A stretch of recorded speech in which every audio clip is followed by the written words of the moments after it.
Hello, hello, hello. Welcome to everybody. Let's have a little look what's going on here. Yeah, I think we're live. I think it's working.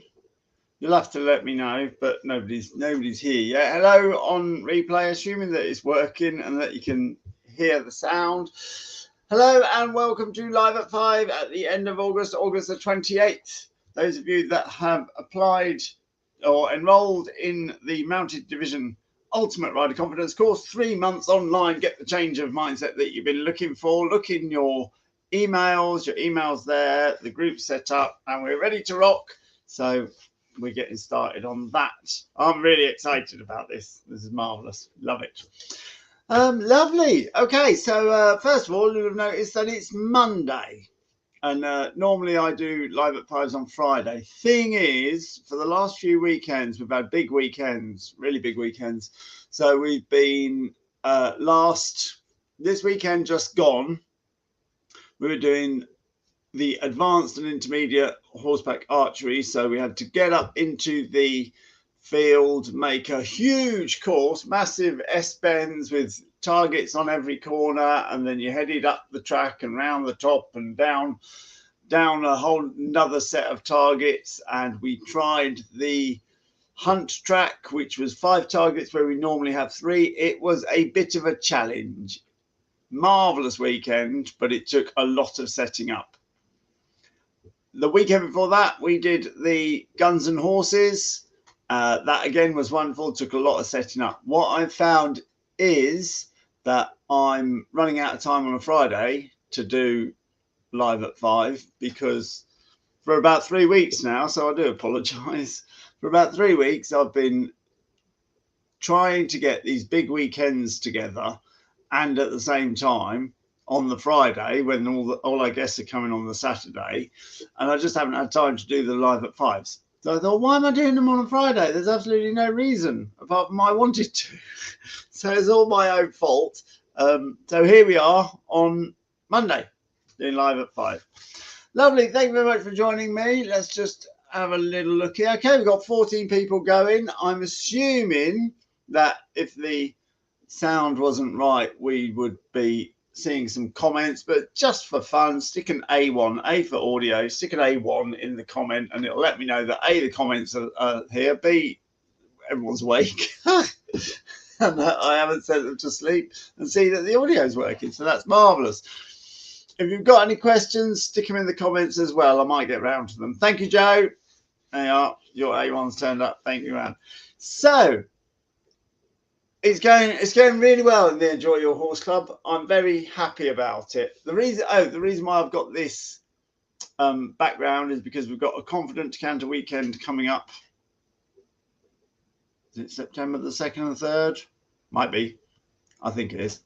September the 2nd and 3rd. So that's really good. They've been wonderful, actually.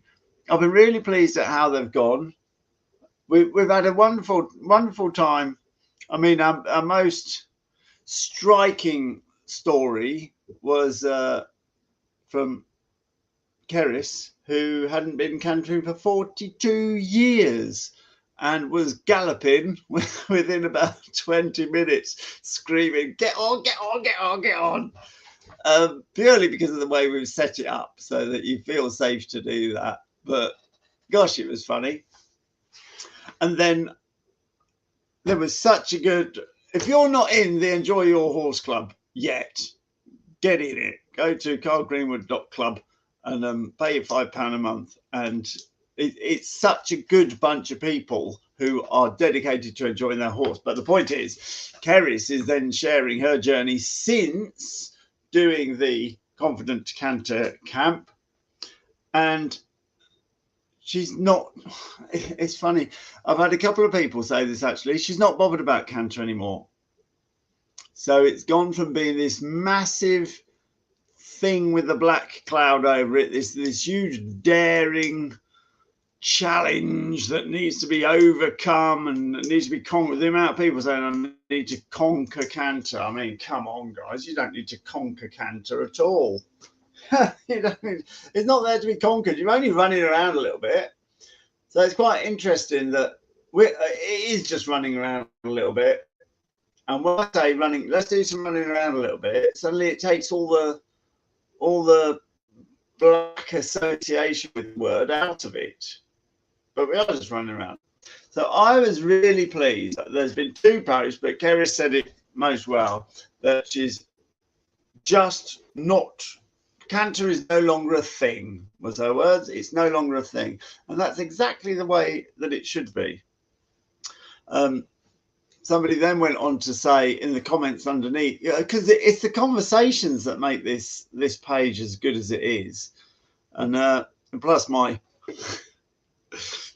intense thought policing, so if anybody wants to start talking about accidents, then they can sling the rook. I press the delete button really quick. Now, it's not that I'm denying that accidents happen to people, it's just that go and speak about it on other pages. This page is about enjoying your horse. So with a 2-pronged attack of me being an absolute fascist on the comments, and the conversations are like no other leisure riding group at all. It's absolutely marvelous. So the conversations are carrying on, and underneath Keris's canter is no longer a thing, somebody reminded me of something that I heard about ages ago, which has been renamed as the no canter canter.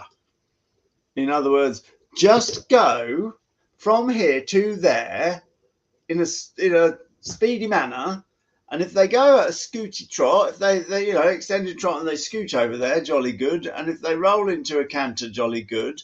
But it's so clever psychologically to get rid of that I'm going to conquer canter. I'm going to go from here to there, just at a reasonable lick, and get there and do something over there.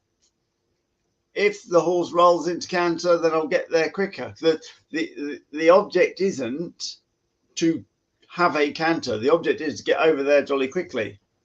So yeah, I actually heard that years and years ago, and I forgot all about it, and I've just been remembered. So imagine that. You're so uptight about canter, as many people are, but if you come on the Confident Canter group on the weekend, you'll lose your fear of canter and you'll gain an enjoyment of running around a little bit, and then you won't be bothered about it. And you won't be bothered about it whether you canter or not, which is exactly it. So when somebody says, let's go over there, you just go over there. And that describes so well everything that I do on horses. I mean, the thought of preparing in some way to go over there.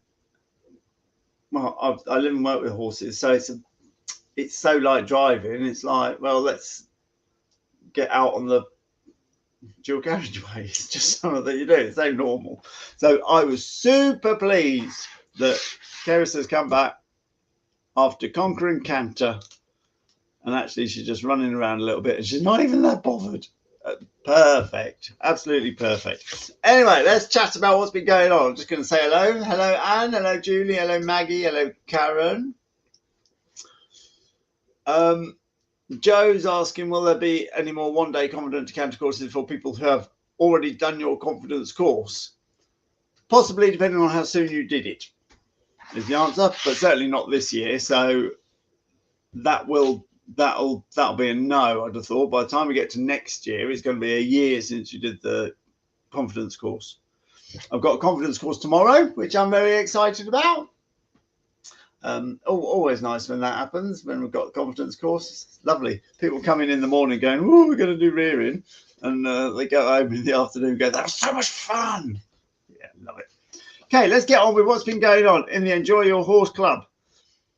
We had a nice post with somebody loading their horse and getting their horse into the transport. Very pleased. And it reminded me that I met a reasonable amount of people who never considered that if you're trailer training your horse, or box training your horse, or transport training your horse, it is perfectly possible for your horse to enjoy the transport. And I know that because I've got 6 show horses that do enjoy their transport. They absolutely run into the box. Some of them run into the box because they're greedy guts and they know I've put something nice in there. Some of them run into the box because they just like doing things and they're bored and they're like, oh, let's do something.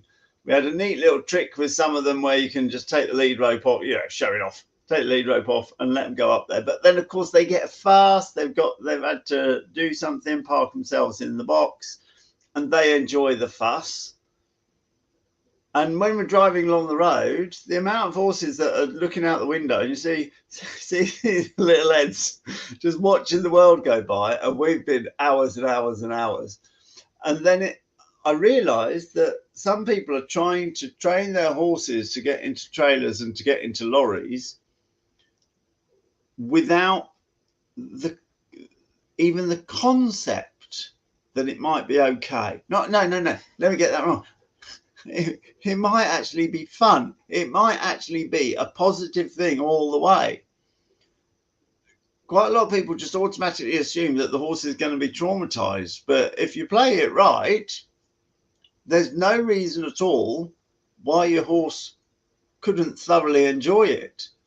And so step 1, bite size 1, come to the realization that your horse could actually enjoy it. And let's try getting to there. Turn it into games, turn it into adventures.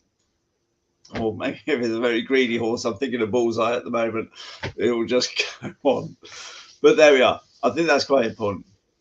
We've got other 2 people this week been galloping on the beach, which I'm really pleased about. Because when you ask people what their goals are, quite often people say galloping on the beach. And so when I finally see somebody who's been on the Confidence Canter Camp, we've got through this, and then they put a nice thing on the beach. And Wendy, if I'm not mistaken, that was Breen Sands. Was it Breen Sands? I went there once, but the day I went, it was all muddy. But there we are. Yeah, really good. Thank you for putting that up. That was marvellous. Oh, I just noticed in the comments, we've got, Beth. Hello. Beth's a very aggressive polo player who tends to smash the rest of the field out of the way when she wants to get to the ball. But there you go. And the answer is, do we do weekend archery courses for absolute beginners? We do day courses for absolute beginners. We don't do a weekend. Well, to be honest, if you did a half day, you'd get the technique.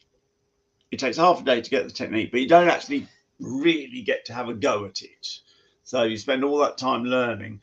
So then you have your lunch, and if you're staying on for the day, in the afternoon, you've now got the technique, and we can just set things up more and like try this, and you can just get a bit more fluidity at it. So really, the half day is a taster, the full day is a taster, learn the technique, and actually have a go. And you can get quite far on a full day.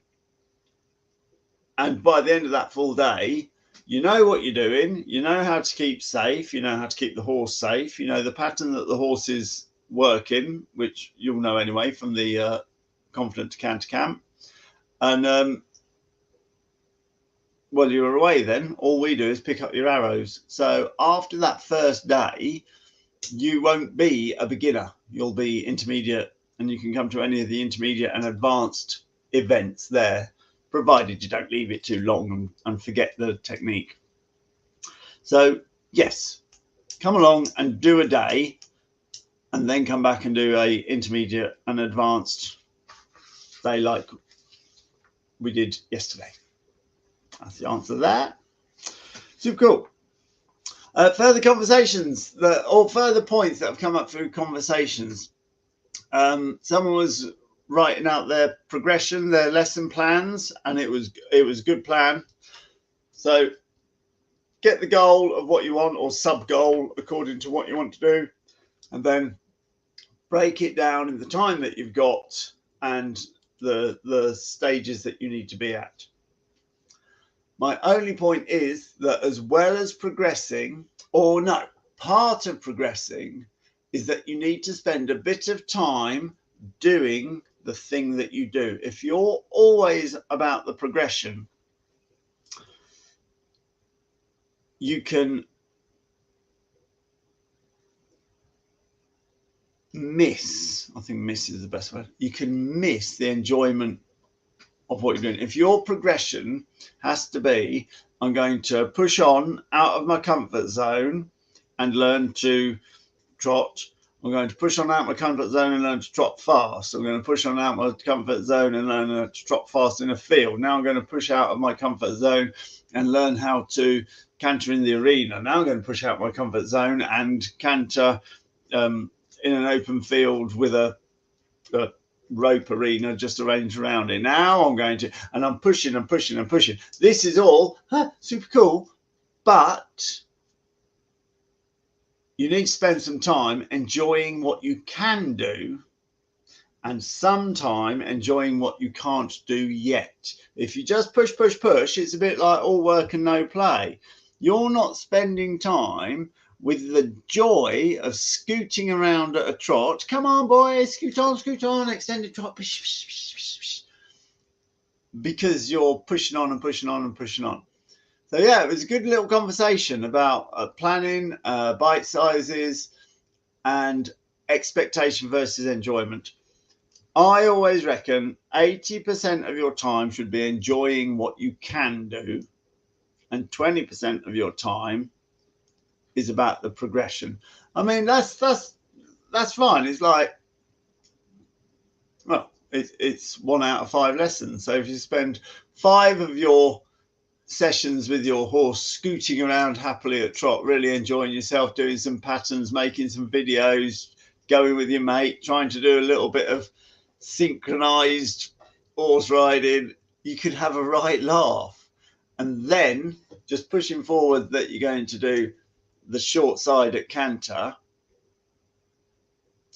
just gives you time to realize that even if you don't achieve it, if you do achieve it, it doesn't matter. You know what you're doing. You are a horse rider. You are having a great time, and the canter will be along in a minute. So yeah, when you're making your progressions, part of your progressions is enjoy what you can do, and you don't want to miss that. Otherwise you might end up constantly chasing something in the future and never enjoying yourself now. So that was a good conversation. Another thing that came up is practice finding your stirrups. If you're in the club, you will know that there is a how-to section under guides.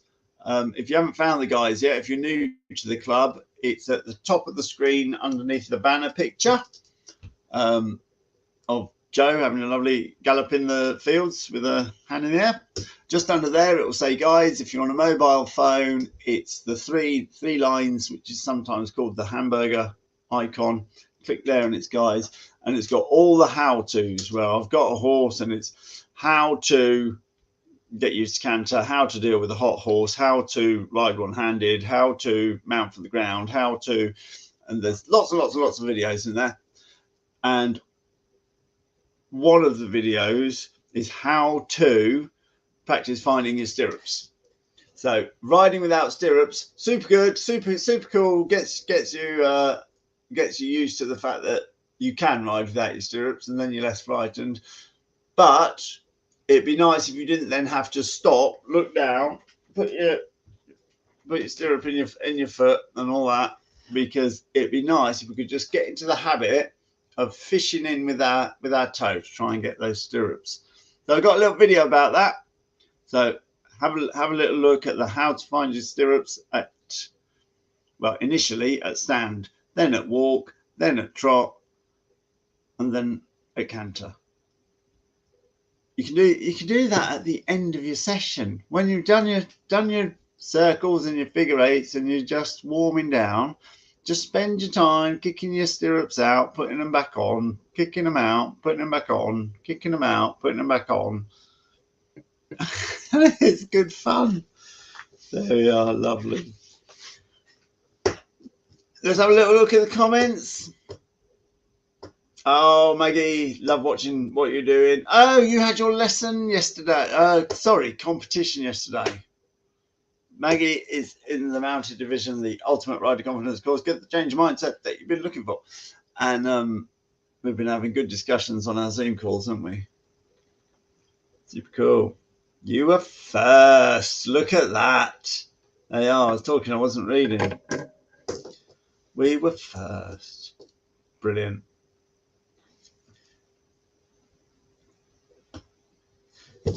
Sorry, I got caught reading the comments there. So yeah, loads of good points coming out of the Enjoy Your Horse Club this week, or over the 2 weeks really. The next point that I want to bring up, which is sometimes people, it's funny this, sometimes people ask me a question and the answer is get someone to help you, which is kind of weird because that's what they're asking me for. But sometimes, and this happens to me and I'm quite happy to give it as advice, sometimes you need eyes on the ground to tell you what's happening. You're trying this with this horse, you're trying that with this horse. I think the post that inspired this was it was a bucking horse. Trying to get into canter, ready to go to canter, times to go to canter, and the horse is bucking. And lots of good advice from the conversations going in the Enjoy Your Horse Club. It's a great bunch of people, and all the advice was great. I had nothing to add to it except for get some eyes on the ground. Pay somebody to come have a go on the horse. Maybe you think it's you. Maybe you are a bit nervous and the horse isn't moving forward, although from the post it didn't sound like that was, but let's imagine it is. Or you think that you're giving the horse a nice loose rein to move forward. Well, the only person who can tell you whether you are or not is somebody on the ground looking at the situation, and usually they can tell pretty quickly. It's like, well, you might think you're moving your hands forward, but you're not really. And there'll be something of it, because this horse throws its head up when it first launches into canter, and because you've got the reins loose now, it's pulling on the reins itself. I'm making this up in my head. I'm just giving you an example of what somebody on the ground sees that you have no chance of seeing. So if you're having a problem and you're trying this and that, don't get your friends who don't know much about horses or are scared of that one, because they'll just start talking rubbish. They'll just be saying, well, you know what he's like, when this happens or that happens. They know you too well. Don't do that. Ignore the people that know you well, who will get caught in conversations. Pay an instructor to come along and be your eyes on the ground. Yes, it'll cost you 70 quid, but then you'll have something to work on for the rest of the season. It's so worth it. You can also, if you are a little bit nervous yourself and you're not committing, you pay someone to be there. They're more confident than you because they're an instructor. Get them to jump on the horse, put it through its paces, and come back with a report. I mean, this is totally normal for me. I haven't got enough time to ride 12 horses, so quite regularly I'll pay somebody else to come and ride a horse, and then I'll get a report at the end of it, and it's like, what was he like on such and such and such and such? And yeah, I do this all the time, and it's like, what do you think's happening with this? It's so essential to have eyes on the ground occasionally. No man's an island. You're not going to do it yourself. You're not a lone wolf. The world's a community. You get some help. Lovely. So the last thing I want to talk about, I've been thinking about the amount of things that my horses have taught me, which has really thrown it about life. I've found myself getting quite philosophical lately about what my horses have taught me about life. And someone put a post on the group which has just emphasized that for me. The post was that they've been making good progress with their horse. They've been taking charge of the horse, giving it inspiration, and they're going quite well. Then there was an incident at work where a work colleague had sent a poorly toned email and basically needed to be told to back off. And the member did tell them to back off and was really pleased that she told them to back off. And can you see how it's the same mindset? Can you see how it's the same set of skills that if you can tell a horse to back off because it's getting in your face or it's doing anything, or tell a horse what to do in order to be a productive member of society, and then you may have to use the same skill to get a work colleague to back off and fit back into the harmony of society. And when I start thinking of the lessons that I learned starting this bit, look, here I am giving advice about horses on the internet. Can you imagine the criticism that I get? Of course, you stick your neck above the parapet to say anything about horses. And I wanted to write my book, Control Your Stress and Enjoy Your Horse. And if you haven't got your copy, why not? It's at the top of this page. It's pinned. It's free. It's for you. Oh, no, it's not at the top of this page. It's at the top of the Enjoy Your Horse Club page. There we are. It's for members. And when I was struggling to get the book finished, I did a load of pre-orders as well. And then, of course, the printers took longer than I thought. There was all sorts of delays. And then people were writing to me saying, you've scammed me out of 20 quid or whatever it is. And I had to write to people explaining what pre-order means. I thought to myself, if I can sit on a horse that's throwing itself around and throwing itself on the ground and chucking itself about, then I can sit on a business that's throwing itself around, throwing itself on the ground, chucking itself about. So when there's some problem at the printers, if I use the same mental coping strategies for my mental stress about the book and the customers and what people are saying about me and losing followers on Facebook, but it's exactly the same as finding my stirrup, for example. You just keep going and learn how to find your stirrup, learn how to get your horse back under control, keep your hands low, move with the horse in such a way that it starts thinking that you've asked for this out of control gallop, and then bring the horse back into a canter. It's the same.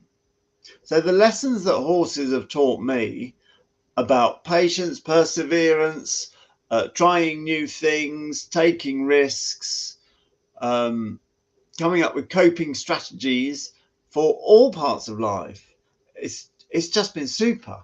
And I'm thinking about that a lot.